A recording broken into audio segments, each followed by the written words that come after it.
दोस्तों एक मर्तबा एक मौलाना साहब नीम के पेड़ तले मस्जिद के कच्चे सहन में बैठे हुए बच्चों को पढ़ा रहे थे और बच्चे बुलंद आवाज में अपना सबक दोहरा रहे थे। जैसे ही कोई बच्चा जरा सा भी गलती करता तो मौलाना साहब उसे फौरन ठीक करवा देते। बच्चे अपनी अलग अलग आवाज में सबक पढ़ रहे थे। इतने में अचानक मौलाना साहब को एक गंभीर सी आवाज आई। आवाज सुनकर मौलाना साहब हड़बड़ा गए। कहने वाला कह रहा था, मियाँ जी अस्सलाम वालेकुम। मौलाना साहब जिन बच्चों को पढ़ा रहे थे उन सब की आवाज को पहचानते थे, लेकिन ये आवाज अलग थी। तभी तो मौलाना साहब हड़बड़ा गए थे। मौलाना साहब ने जवाब दिया, वालेकुम अस्सलाम। उनके सामने तकरीबन 7 या 8 साल का एक लड़का अपना सर झुकाए खड़ा था और अंदर आने की इजाजत मांग रहा था। मौलाना साहब ने कहा, आ जाओ मियाँ, अंदर आ जाओ। अकेले आए हो क्या? कोई अम्मा अब्बा नहीं आए तुम्हारे साथ? ये सुनते ही लड़का सब बच्चों को फलांगता हुआ मौलाना साहब के करीब आकर हाथ बांधकर खड़ा हो गया। उसकी नजरें झुकी हुई थी। उसने मौलवी साहब के सवालात का कोई जवाब नहीं दिया। शायद वो मौलवी साहब के अगले सवालों का मुंतजिर था। मौलाना साहब को खुद ही पूछना पड़ा कि क्यों मियाँ, कौन हो तुम और कहाँ से आए हो? क्या कुछ पढ़ना चाहते हो? बच्चे ने जवाब दिया, जी हाँ मौलवी साहब, आप मुझे अपनी शागिर्दी में ले लीजिए। मौलवी साहब उसके मासूम सरापे में खो गए थे, लेकिन उस बच्चे की आवाज थोड़ी अलग थी। वो उसे घूरते हुए बोले, क्या तुम्हारा ताल्लुक इसी गांव से है? यहाँ तो लोग पंजाबी भी ठीक तरह से नहीं बोल पाते और तुम हो कि उर्दू बोल रहे हो। लड़का जरा सा भी नहीं घबराया और बोला, वो दरअसल मौलाना साहब, मैं इस सामने वाले जंगल के पीछे जो गाँव है वहाँ से आया हूँ, जहाँ नदी बहती है। आपको तो पता ही है, पिछले महीने मूसलाधार बारिशों की वजह से वहाँ सैलाब आ गया था और इससे बहुत सारे दरख्त भी उखड़ गए थे। लोगों के घर भी तबाह हो गए थे। हमारा घर भी इसी में डूब गया था। इसी तरह मैं अपने वालिदैन से बिछड़ गया और अब मैं चाहता हूँ कि मैं आपके पास रहूँ, क्योंकि इस गाँव में तमाम बच्चे आपसे फैजियाब होते हैं। मैं आपके साथ रहना चाहता हूँ। मौलवी साहब ने जब उसकी ये बात सुनी तो हैरत से बोले, लड़के तुम्हारी उम्र क्या है? कद काट से तो तुम 7 या 8 साल के लगते हो, मगर बातचीत तो बड़ों जैसी करते हो। बच्चे ने कहा, मैं 13 साल का हूँ। बीमारी की वजह से मेरा कद छोटा रह गया। उसकी ये बात सुनकर तमाम बच्चे खिलखिलाकर हंसने लगे। मौलवी साहब ने वहीं बैठे बैठे एक तो बच्चों को छड़ी टिका दी और फिर लड़के से कहने लगे, अच्छा पुत्र, तुम आज खुद को हमारी शागिर्दी में समझो, और हाँ, तुम्हारा नाम क्या है? बच्चे ने कहा, जी मौलाना साहब, मेरा नाम मेराजुद्दीन वल्द सिराजुद्दीन है। उसकी उर्दू पर देहाती बच्चे फिर से ही करने लगे और अब तो मौलवी साहब भी हंस पड़े। उन्होंने सब बच्चों को छुट्टी दे दी और कहा कि अगर कहीं कोई अच्छा सा सालन मिल जाए तो मेरे वास्ते उसे अलग से कटोरे में डाल लेना। दाल साग तो हमें हजम नहीं होता। नया लड़का ये बात सुन रहा था। वो जल्दी से बोला, मौलवी साहब, आज मैं आपके लिए खाना लाऊं? मेरी बहन इससे अगले गाँव में रहती है और बड़ा अच्छा खाना बनाती है। मौलवी साहब की मुंह में तो पानी आ गया, मगर फिर भी दिखावा करते हुए बोले, तुम कहाँ इतनी रात को अगले गांव में जाओगे? आज वैसे भी चौधरी साहब के यहाँ से अच्छा खाना आ जाएगा, जुमेरात है ना, इसलिए। इसके बाद उस नए लड़के को एक बड़े से हुजरे में, जहाँ बाकी सारे तुलबा रहते थे, वहाँ पहुँचा दिया गया और वो बच्चा सबके साथ खजूर की चटाई पर सो गया।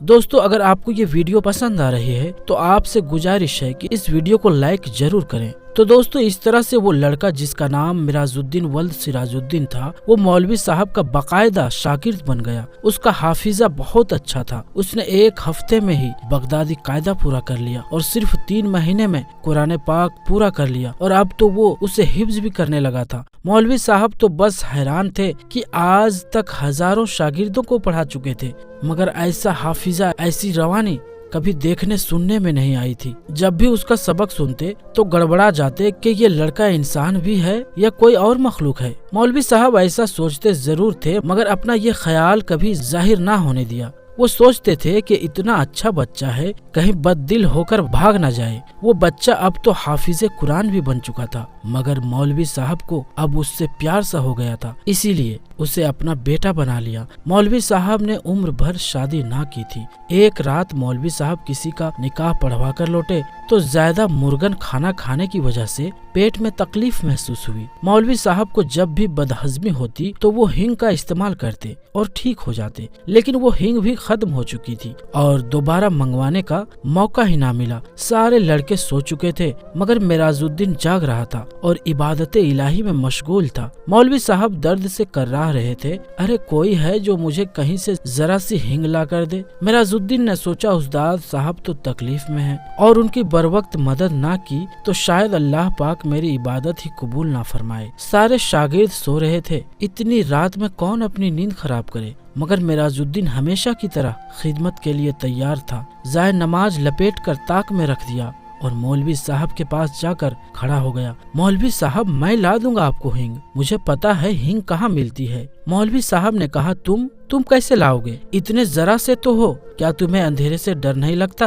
اتنی رات ہے اور سردی بھی ہو رہی ہے۔ معراج الدین نے کہا نہیں، میں تو اپنے سارے کام جب چاہوں کر لیتا ہوں اور مجھے اندھیرے سے تو ڈر نہیں لگتا۔ مولوی صاحب پر تو حیرت کے پہاڑ ٹوٹ پڑے، کیونکہ رات کا دوسرا پہر تھا اور یہ ننھا سا لڑکا باہر جانے کو تیار تھا۔ مولوی صاحب نے کہا اچھا اگر تم باضد ہی ہو تو پھر دور نہ جانا، یہ نکڑ والے بنیے سے ذرا سی ہینگ مانگ لینا، کہہ دینا کہ مولانا صاحب منگوا رہے ہیں۔ لڑکا تو جیسے اجازت ملنے کا انتظار کر رہا تھا، وہ تیزی سے باہر چلا گیا۔ اس کے بعد اس کے باہر نکلتے ہی ایسا لگنے لگا جیسے اچانک تیز ہوائیں چلنا شروع ہو گئی ہو اور بارش ہو رہی ہو۔ مولوی صاحب کا تو دل دہل گیا، کیونکہ کمرے میں روشن مٹی کا دیا بھی ہوا کے جھونکے سے ٹمٹما کر بجھ گیا تھا۔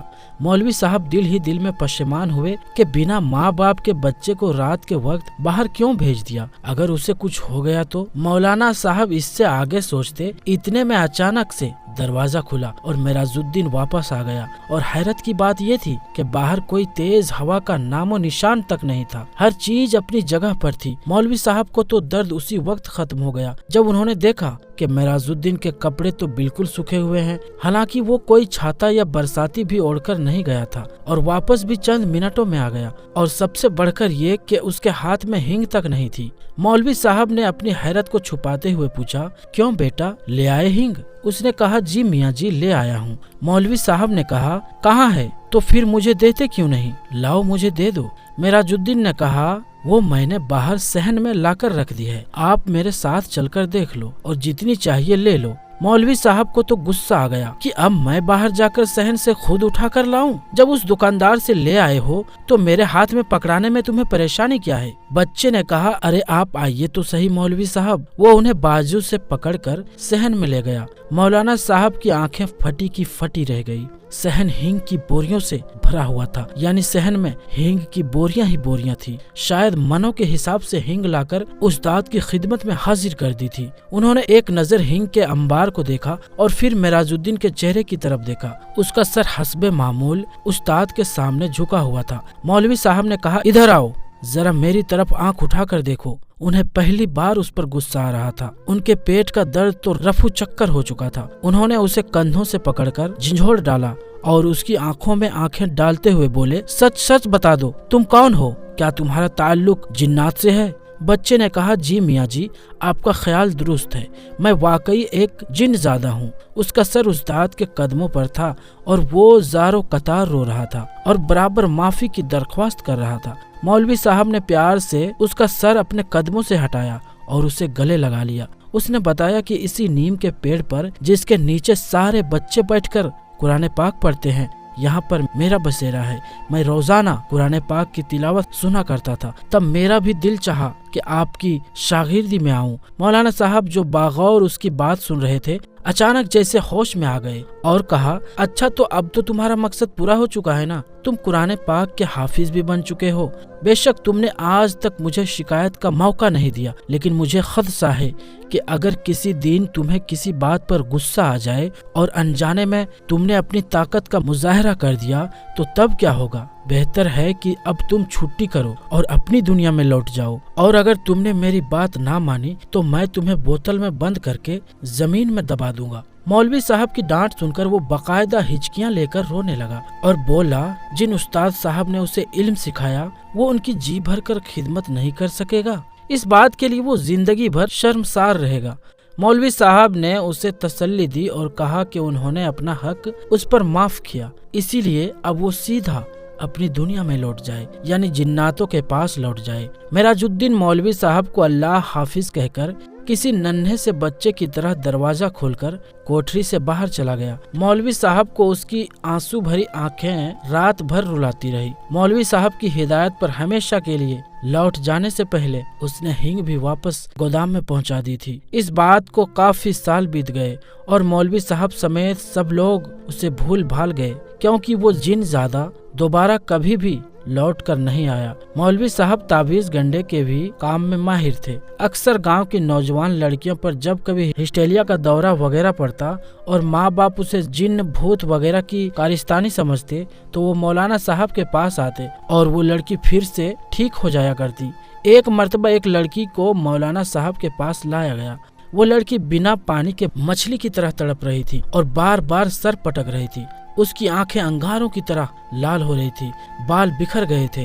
मौलवी साहब को वो लड़की बाकी लड़कियों से अलग नजर आई। उन्होंने उस लड़की पर कुछ पढ़कर फूंका और अपना अमल जारी रखा। मौलवी साहब कुछ देर पढ़ते रहे और फिर वो अचानक से चीख पड़े कि मेराजुद्दीन, तुम तो अपनी दुनिया में वापस नहीं गए? क्या तुमने अपना वादा भुला दिया और ये भी भूल गए कि उस्ताद की नाफरमानी कितना बड़ा गुनाह है? तुम मुसलमान जिन हो, फिर तुम इस लड़की को क्यों परेशान कर रहे हो? अब तो मैं यकीनन तुम्हें इसकी सख्त सजा दूंगा। तुम इस लड़की को फौरन छोड़ दो और अभी मैं तुम्हारा इलाज करता हूँ। मेरा ख्याल है कि मुझे तुम्हें बोतल में बंद करना ही पड़ेगा। मेराजुद्दीन, जो कि एक जिन था, उसने कहा, नहीं मियाँ जी, ऐसा ना करना। आपको अल्लाह का वास्ता, मैं वादा करता हूँ कि अब आपकी तरफ कभी लौट कर नहीं आऊंगा, मगर सिर्फ एक बार, आखिरी बार मुझे अपनी दुनिया में लौट जाने से पहले आपकी कदम बोसी करना है। आपका आखिरी दीदार करना चाहता था मैं हरगिज ऐसी हरकत ना करता अगर मैं अपनी इससे पहले वाली कोशिशों में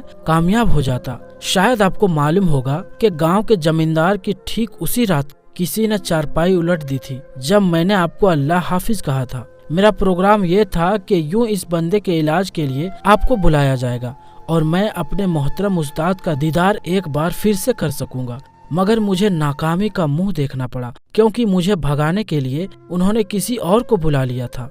उसने मुझे सख्त तकलीफ और अजियत पहुंचाई, क्योंकि उसने मुझे वाकई एक बोतल के अंदर बंद करके खेत के अंदर दबा दिया। वो तो मेरी लगन सच्ची थी कि जमीन पर ट्रैक्टर चला और आज पूरे 10 साल बाद मुझे रिहाई मिली। तो मैंने सोचा कि उस्ताद के लिए दीदार की शौक में मैंने बड़ी सजा पाई। अब तो मैं जरूर आपकी जियारत करूंगा, चाहे मुझे एक बार फिर से इसके बदले में बोतल के अंदर जाना पड़े। मुझे बेहद अफसोस है कि मुझे ये तरीका इख्तियार करना पड़ा, मगर मेरी आज ख्वाहिश तो पूरी हो गई। अब आप मुझे बस आखिरी बार अपनी कदम बोसी का मौका दे दें। मैं अपने उस्ताद के कदमों की खाक पलकों पर लगाना चाहता हूँ, आपके गले लगना चाहता हूँ। मौलवी साहब ने उसे लड़की को छोड़ देने का हुक्म दिया और उसे गले से लगाकर खूब प्यार किया और दरवाजा खोल दिया। लड़की एकदम होश में आ गई, मगर मौलवी साहब की आंखें नम हो गई। तो दोस्तों, ये किस्सा एक मौलवी साहब और एक जिन ज़ादे का था जो हम आपको सुनाना चाहते थे। ये वीडियो आपको कैसी लगी कमेंट बॉक्स में ज़रूर बताएं। उम्मीद करते हैं ये वीडियो आपको पसंद आई होगी। मिलेंगे अगली वीडियो में, तब तक के लिए अस्सलाम वालेकुम, अल्लाह हाफिज।